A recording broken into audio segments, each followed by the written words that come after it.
കവളങ്ങാട് പഞ്ചായത്തിലെ 3 മെമ്പർമാരെ അയോഗ്യരാക്കിയതിൽ ആഹ്ലാദവുമായി കോൺഗ്രസ് പ്രവർത്തകർ പന്തം കൊളുത്തി പ്രകടനവും സമ്മേളനവും നടത്തി.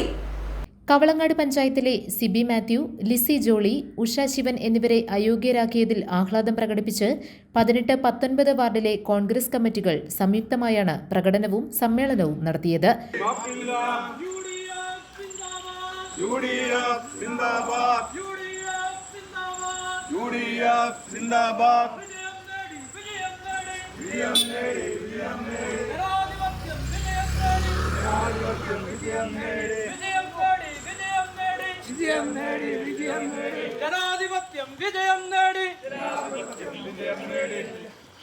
വാർഡ് പ്രസിഡന്റുമാരായ പി.ബി. ബിജു, ഇബ്രാഹിം തേളായിൽ എന്നിവരും വി.എൻ. രാജൻ, അഗസ്റ്റിൻ ചെറിയാൻ, പി.കെ. അന്ത്രു, ശ്രീധരൻ ചാമക്കാട്, നിസാർ എന്നിവരും നേതൃത്വം നൽകി. GTV news, Kavalangad.